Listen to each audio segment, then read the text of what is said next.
Guys, we've got our second panel now. It's going to run slightly different to the first panel. Each of the panelists is going to come up and have a quick 5-minute speech, and then we'll get together around these comfy seats for a follow-up discussion. So firstly, I'd like to welcome first speaker, Casper Brus.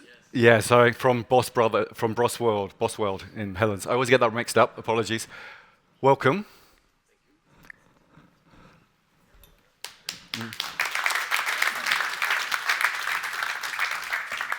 Thanks.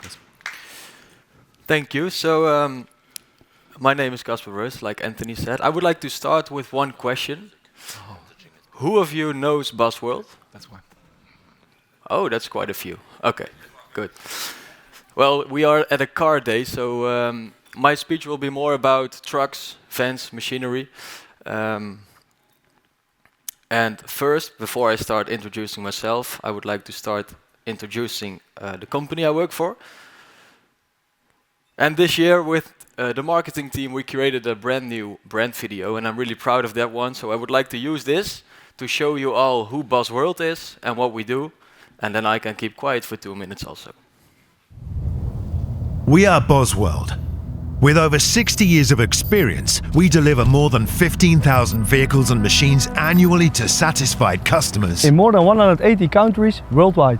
Our extensive range consists of new and used trucks, commercial vehicles and equipment. We support and take care of the entire sales process from our store, depots or directly from the customer. The customer sells their vehicles and machines easily through or to Busworld. Our account managers are always ready and our check-in team carefully inspects everything. We are the eyes of our customer. All of this is supported by our innovative approach and our dedicated team of over 450 employees, 150 of whom work daily on the latest technological developments. We work every day on the largest transaction platform in our industry. Thanks to our pricing data and market expertise, we advise our customers optimally and sell 80% within 2 months. According to 9 out of 10 customers, selling via Busworld allows them to achieve higher returns compared to traditional trading methods, while they can focus on their core business. Our vehicles and machines are available online with more than 12 million annual web visitors and advertisements on over 55 marketplaces. We are here for buyers all over the world in 18 spoken languages. With around 3,500 vehicles and machines and an area of 200,000 square meters, we have the largest showroom in Europe. Additionally, we have various depots throughout Europe and expanding to even more countries in the coming years. We ensure that all documents and transport are fully taken care of for every customer, wherever they are in the world. This is how we continuously lead with innovation, always providing the best solution for every customer. In an easy and reliable way, thanks to our expertise. Hey guys. Busworld, leading the change in global trading by making it easy and safe. So, these are 2 minutes. I couldn't explain it better myself than the brand video that we created. We say we lead the change in global trading in our branch, of course.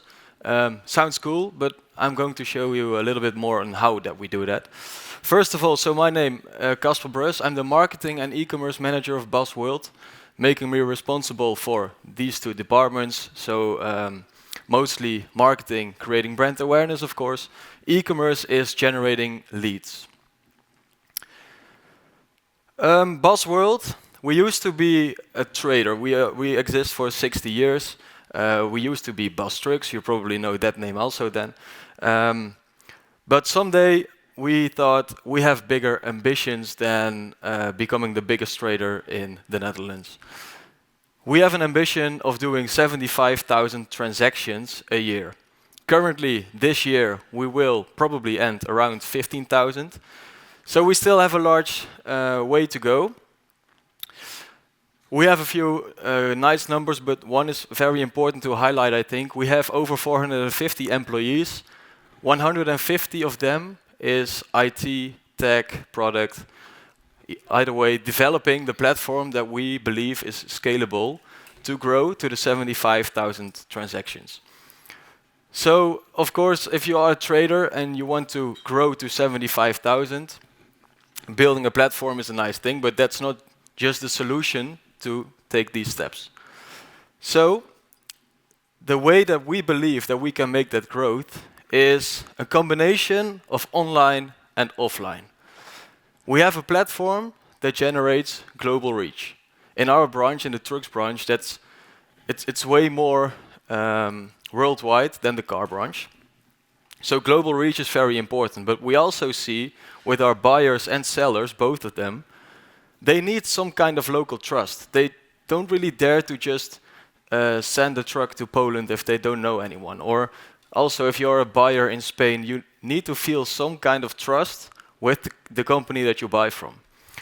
That's why we really believe in a combination of online and offline. Online with the platform, offline with various depots, like we mentioned in the video. Currently, we have, of course, our own store in Veghel.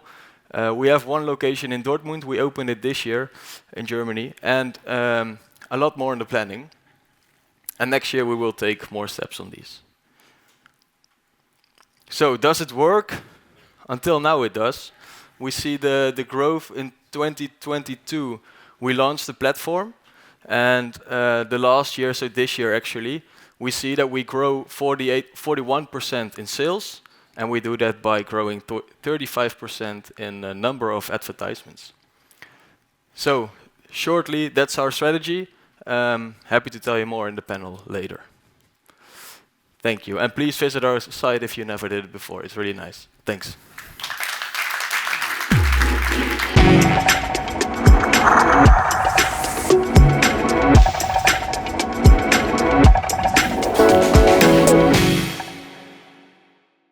Good afternoon, everybody. My name is Paul. I'm the owner of several companies in the online automotive space. I'm working in the online automotive space for the last 25 years. And I had a bright idea to start a new dealership 2.5 years ago, selling microcars in the Netherlands.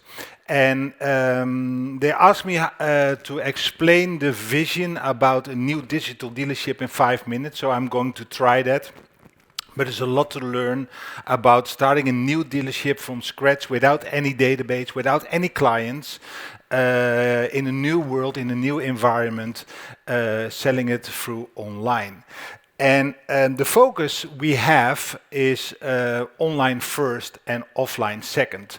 And to start a digital dealership first means that you need to know everything about digital retailing on front end to back end and everything between. But that's easier said than done, because in an environment where the day's problems always more dominant than your process, you have to look over it very, very well. And online first means that we started our dealership first with a website. So I had the online dealership first, the website first, for 6 weeks before we actually opened the offline store. And to develop the website as we are, and we are a very small dealership, we are not like the scale of Busworld, but a very small dealership with only 3 people inside of the dealership. But to start that website, we have to look in the world which companies have the best automotive websites. And we saw that the Tesla website, and especially the homepage, was very good. And I think Tesla will never do something on their homepage which they didn't think about it. So every button, every call to action means something. So what I did is actually made a copy of the Tesla homepage and made it my own.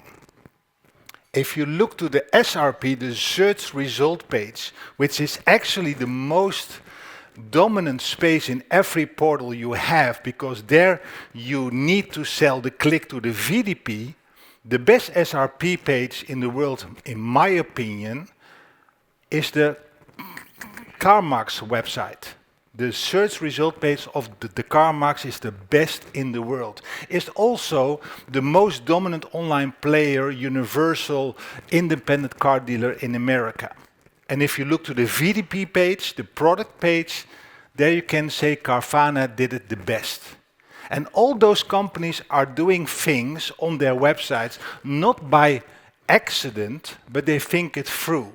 And as a small entrepreneur, I don't have to think about it. I can see, I can learn, and I can copy the things I want to copy. So my website is actually the copy of the Tesla homepage, the SRP of the Carvana, and the VDP of the CarMax, and the VDP of Carvana. But I also need leads. And leads in this environment is actually a weird concept. Because if you're getting leads, that's something you didn't provide on the website in the first place.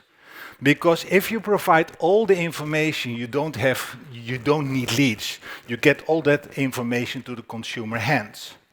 On the other hand, online first, offline second means that if I have leads or if I do marketing, I have to measure it by the data. And I don't measure it with the stomach. So I'm a big believer, as a dealer perspective, that I need portals to grow. And not for the leads, but actually for the VDP views. Because if I don't get VDP views on the portals, I'm never going to sell my inventory. And we sell our inventory on used cars 12 times a year now. Because we drive VDP views first and then getting the leads after. But to getting the leads after, I need to know for sure where the lead's coming from. And we are using a very cool data provider, which is actually free. We use that on our websites. And that is calling SourceBuster. And SourceBuster is giving us all the information of the referrals which coming to our websites. And we have 2 own websites. But if the source is my website, where is the referral coming from? And with Google Analytics 4, it is very difficult to measure because Google Analytics 4 is very difficult for the bed and brother dealer to understand from the get-go. So I need something else. And SourceBuster giving me that information right away. Here you can see a lead from my website where the referral is coming from TikTok. And the question we are going to ask is, how do we do that? How can we provide actually that information in a lead follow-up? And to have a lead follow-up, we need to understand this. If the source is the same, my own website, if the source is the same, but the referral is in TikTok or Facebook, does the lead process should be the same? And the answer is obviously no, because a Facebook audience is a different audience than a TikTok audience. So as a digital dealer first, I have to understand where my leads coming from, where my campaigns are coming from, if I want to be successful. That's our goal, to be an online dealer first, to think online first and offline second. Thank you.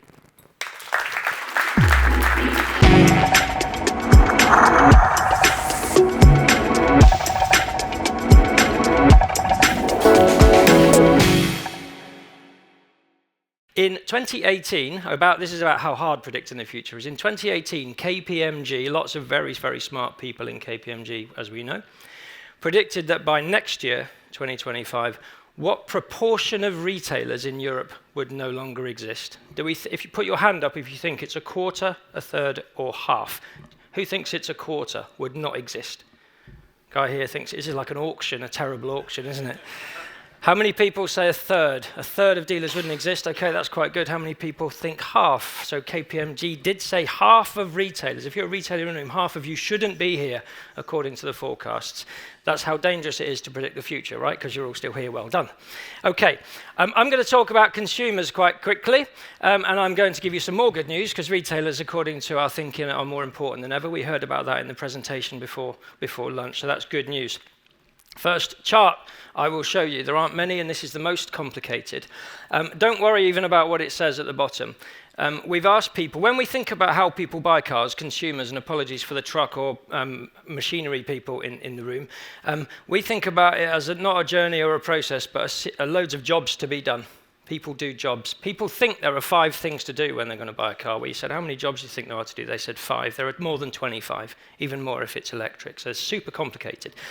And that's the list of stuff on the bottom. The point of the chart is we said to people then, where would you like to do those jobs? Where do you do them? Where would you like to do the jobs, the car buying jobs? And as you can see, the axis on the left goes from 25% to 75%, and whether they're buying new or used cars, they want to do them in different places, sometimes online, sometimes offline. And sometimes people do the same job multiple times, sometimes offline, sometimes online. There is not one answer, okay? So that's the first thing. We then ask people, if you don't go to a dealer, what is it you'd find appealing about not visiting? What is it about online that really works? What is it about offline? And you can see some results on the screen. We split this by age category, because if we treat every car buyer as the same as every other car buyer, we'll just get it wrong. So we split it here by age category. We do this by gender, by income, all the demographic stuff. And essentially, what it tells us is that there are big differences. So on the left-hand side, the job says, I find very appealing that I could complete the majority or all of the stuff online. And you can see that about a third of people who are below the age of 55, that's a big cutoff, by the way, say online, that's fine. But loads of other people over 55, no, don't want to do it all online. The thing that people do find attractive is the second one in, which is not having to negotiate a price. And really, don't even worry about the other two. The big differences here are that people would quite like to know the price. They don't really enjoy the negotiation. They don't really enjoy the haggle. But actually, they still want personal contact. They want to speak to somebody. Most people, even over to the right-hand side, when we look at these numbers for below 55s, less human interaction, not needing to visit a dealer, they're higher than people who are over 55, but they're still only 25%, which means that 3 in 4 people below the age of 55 still fancy visiting a retailer. So that's good news. The last thing I want to talk to you about is attitudes to buying a car fully online. So in the UK, the penetration of car sales that are fully online is about 4%, 3 to 4%. Used to be 5%, but now we don't have an online car seller. We're now at 3 to 4%. So it got a bit better. Pure online sale, end to end. Got a bit bigger during the pandemic, but now it's dropped right away again. The point is that most people will do most of their stuff online, but there are still things they'll do at a retailer. And when we say, would you like to buy a car fully online, we're still in a minority. Not many people say yes, even if it was super easy and I could take it back within 2 weeks if it wasn't right. Most people still say, probably not. You can see there are differences in age, you can see there are differences in gender. Those are really important to understand, but in no state is there a majority of people that say they would buy a car fully online, end to end. So that leads us to the conclusion, which is good news for anyone who does sell cars, as I said at the beginning, that you are still more important than ever. Thank you.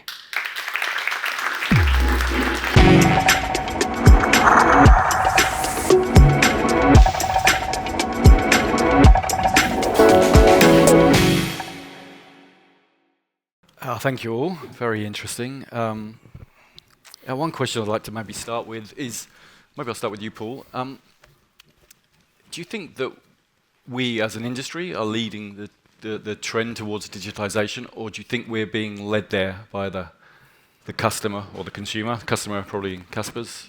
Not a customer, for sure. The customer. So we're a follower rather than a leader. Yes, because if I see it in my own dealership, for example, I don't like TikTok that much, right? I don't have anything about TikTok, but my audience is there. So I should be adapted to be there as a dealer instead of thinking that's something not for me. So I have to follow the customers wherever they are, and I should be a follower and a really early adapter as well.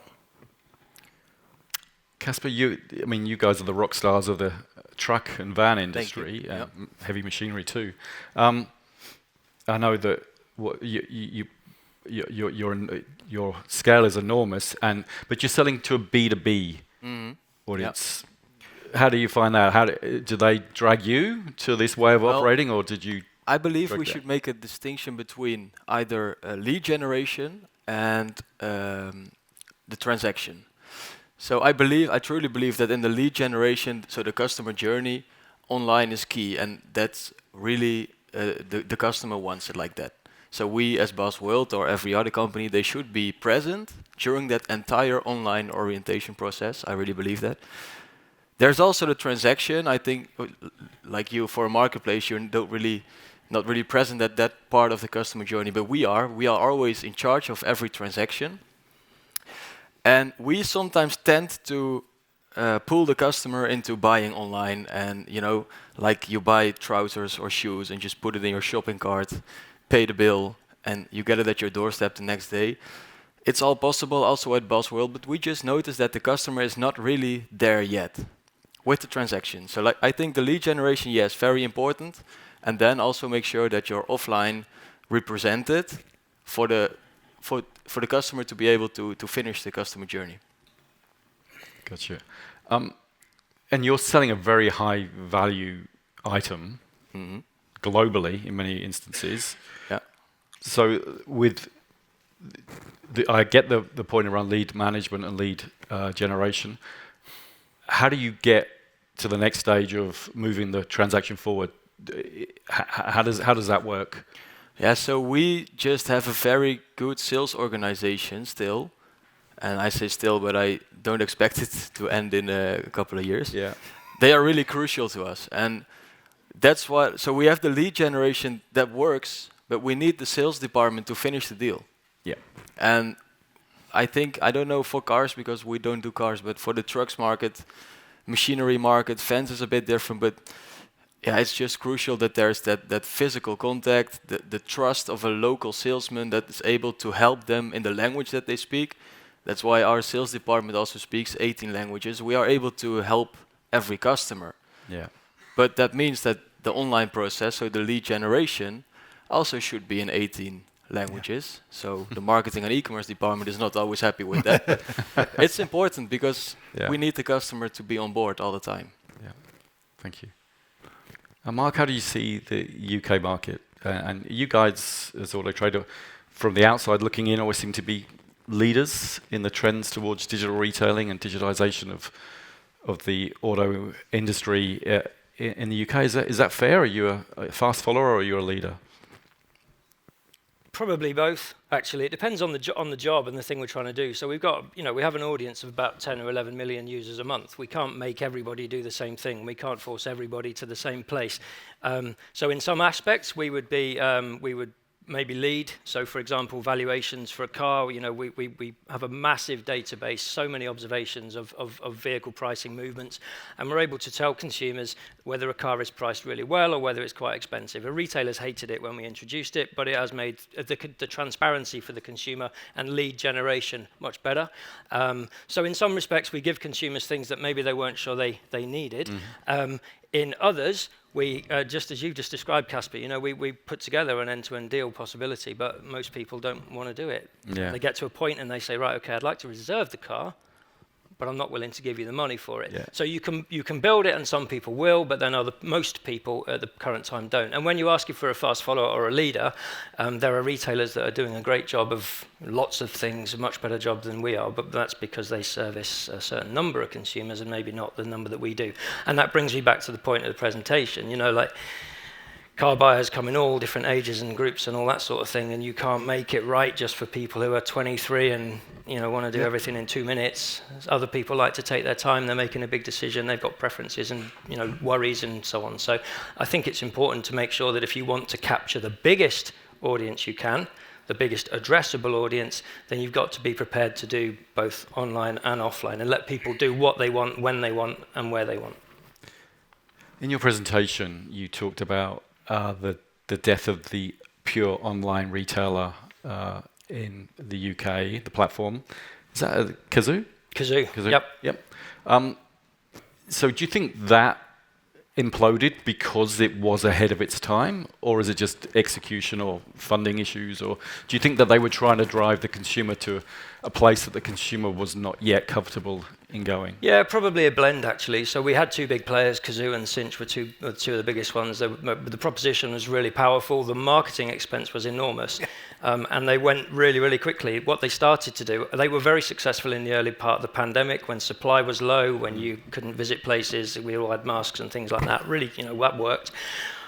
But consumers started to, other retailers started to offer click and collect and home delivery, which was just as good, right? So then they couldn't really scale it properly. They started to buy physical premises or to partner or to offer different services. And gradually the pure online proposition started to dilute. In the meantime, they've scaled very, very quickly. The marketing expense, the sponsorships. Anyone watch the Champions League? Nearly everybody. There are probably people in here sponsored by Kazoo. And that's a big thing to do, to raise that brand awareness early on. And to kind of accelerate like that, and then have to think, oh, hang on, we need to pivot here. It makes it very difficult operationally. So I would say executionally is probably the challenge. Consumers weren't necessarily there, but since you're doing a great job of a similar thing. In fact, they're partners of ours. They advertise cars on the platform, and that's probably the learning, is that hard to plow your own furrow. It takes a lot of money, and we heard this morning about collaboration and partnership, and that probably is the best option. Yeah, I agree. Paul, you described in your presentation an interesting lead management, lead follow-up tool, or a lead sourcing tool. Were you surprised this morning when Ajay talked about less than half of the leads that Mobile sends to its dealers get responded to in under a week? In 7 days you said something that's devastating. So I think in the Netherlands for sure, everything what is measured in hours is still too late. And you have to be measured in minutes. And every lead response should be in 1 minute, 2 minutes, because otherwise the consumer will go somewhere else to look for something else, for some other cars. And if you call them after 15 minutes, 30 minutes, they're walking the dog or going to the supermarket or whatever, and you're not getting their attention.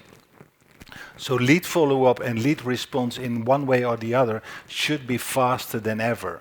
And if you do follow-up in hours or days, then you are toast, in my opinion. If you are getting a competitor which is doing it what every normal entrepreneur should be doing, marketing to getting leads and handle those leads in a proper way. So Holland is quite competitive in this space, is it? I mean, do you find that the dealer performance helps lift you see what your competitor's doing and you lift your game to match or even surpass it? Yeah, for sure. We have in Holland a very good environment for lead management and system. Everybody has a lead management system. Everybody has a process. Not every process is a good process, but they have a process. Everybody is doing training. Everybody knows that they need a lead follow-up and a lead process anyway. Everybody has an email, for example, or they're talking about BDCs, call centers, or online salespeople, whatever. They're thinking about it. And then you're coming over the border, like here in Germany or in Belgium, and you find yourself in 2005 again. That's very strange. Yeah, I think it was... No offense, but no. That's the way it is. Frank Moorman, the Volvo dealer, who was on stage earlier today, you mentioned to me that he's got a super fast... and Frank is going to respond in leads in 2 minutes. 2 minutes. And that's how it should be. Yeah, and that's why he's a top very 25 dealer. Successful, yeah. Thank you. How does it work in your world, Casper? Obviously, different customer base, trucks, vans, machinery. Well, we sell everything really worldwide. That means that every truck or van or machine that we have for sale, we also advertise it worldwide. So we get a lot of leads, really a lot of leads. We have a sales department that is responsible for picking them up, making sure they convert the lead into an order, of course. But we have a ticket system, as we call it, so the system where our leads are being combined. And as a salesman of Busworld, you will be able to see like a priority of the lead. So our system calculates based on a few metrics of the lead what the likeliness is of selling that lead. So I completely agree with Paul. It's really important to respond on the leads as fast as possible, but especially on the good leads, because we also get a lot of leads of people that might be interested for the long term, or they need something, but they don't need to buy that truck today. And I think that's the challenge for our sales department, to make a distinguish between the hot leads, the ones that they can sell within a few minutes, maybe hours.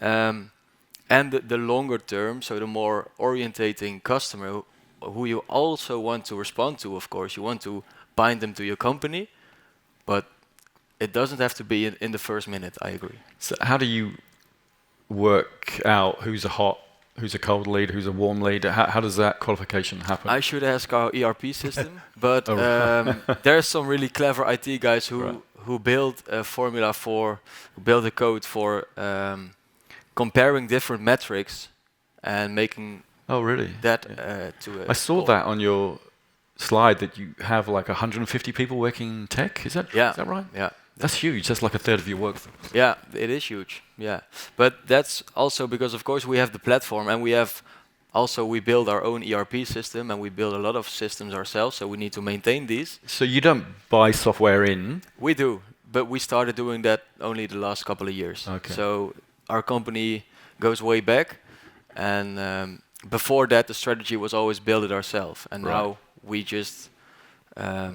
Well, maybe the technology exists now elsewhere that you can import it. Yes, but still, we have so many different systems, and also a lot of developments within our branch. We want to be leading, like our mission states.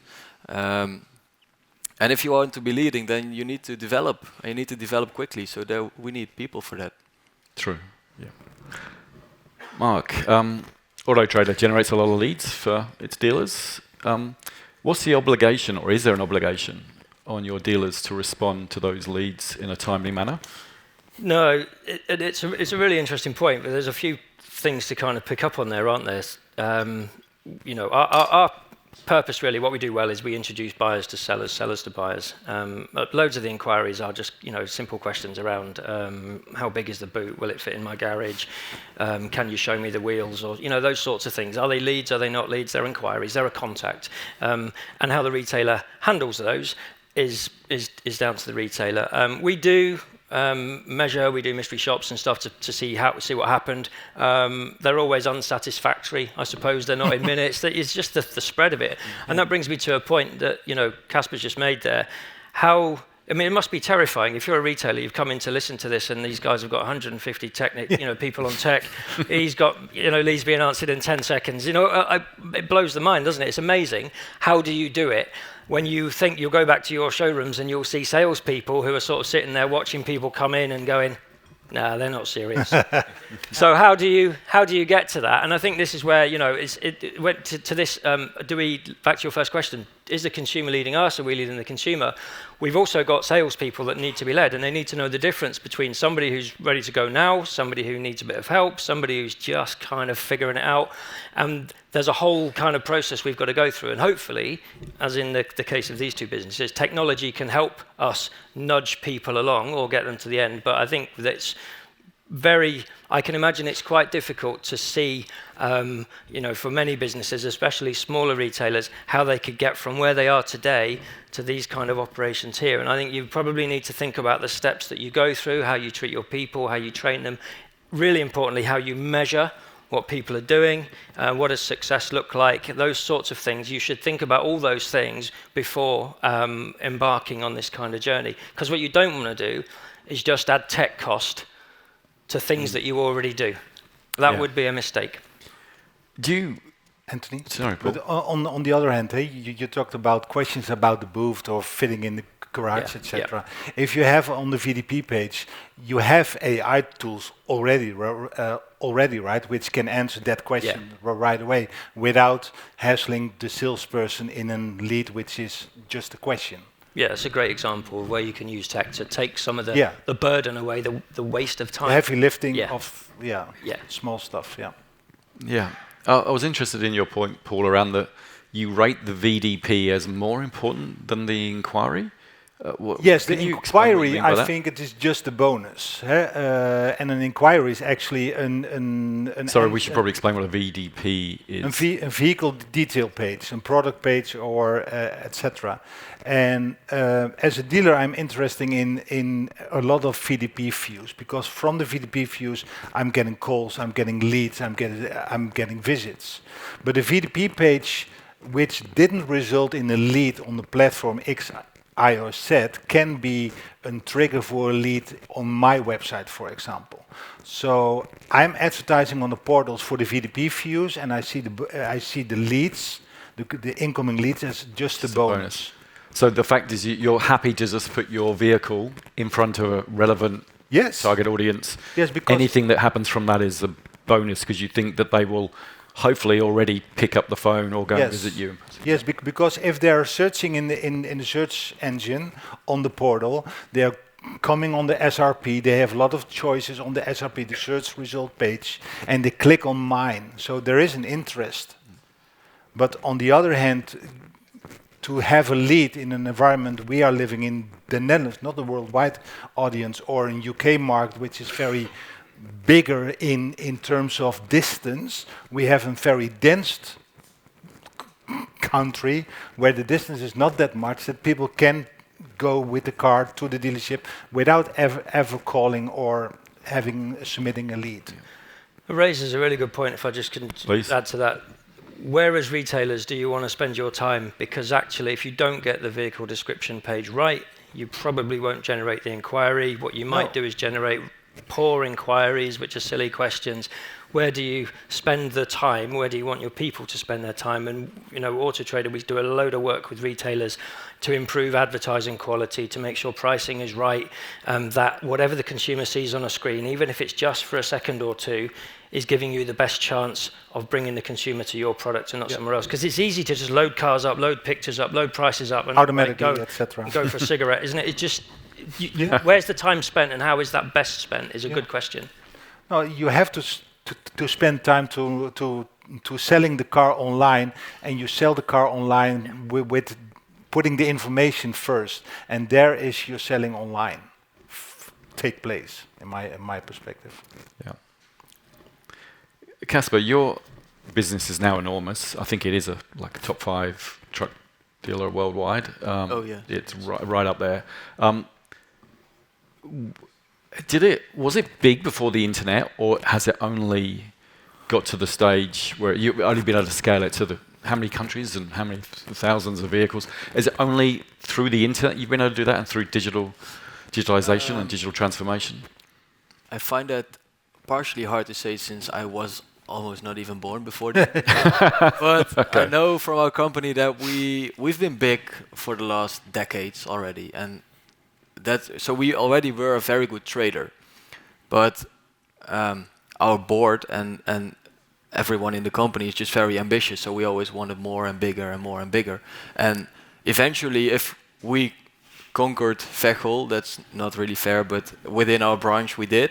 And we just noted that if we wanted to grow even further, then we needed the online part. Yep. But also before that, so before the platform, we already sold to other countries in Europe, to a lot of Eastern Europe, a lot of Southern Europe. But the platform just made it way easier. And before it was more with kind of shop and shop with salesmen who had their own network and they sold to these customers. Yeah. And it was a print-based world, was it? It was print-based. You advertised in the print world, and I really don't even know. It was really before my time. Now, tell me this. I do need to get this clarified because we're running out of time, but I just want to get this clear. Is it true you guys bought a hotel to house all the incoming visitors, or is that a myth? No, it's true. We have our own hotel, but that's also, online and offline combination, it's worth the goal. People need to see it online, but they also need to feel free to visit. So we have an hotel, yes, of course, and then they can just go to the Netherlands. They can stay for the night. We even arrange a camp for them. That blows my mind. So you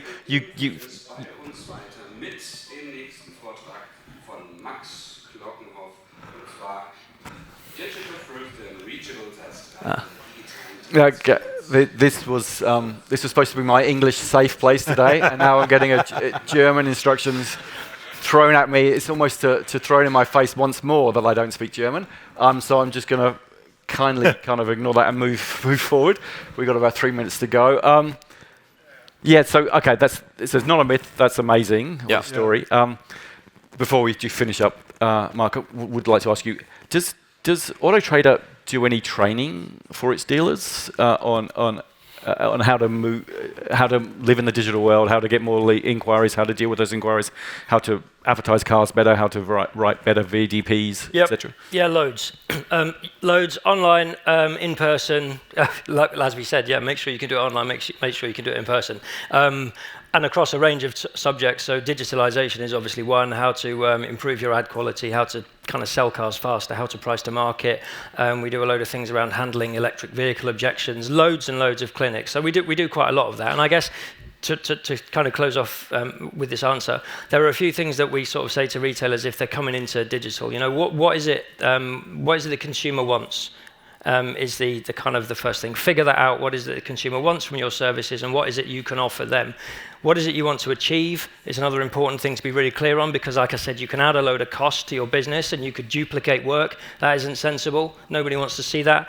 And then I guess the last one is a kind of the experience, making sure that you create the right experience, but really, and it was talked about in some presentations this morning, making it easy for people to do what they want, where they want to do it, and when they want to do it. And if you can do those three things, then you won't get it very wrong. Yeah, hallelujah. Yeah. Guys, we're going to finish up here. Thank you very much to my panelists. Very interesting. Thanks, Paul. Thanks, Casper. Thanks, Marc. A round of applause, please.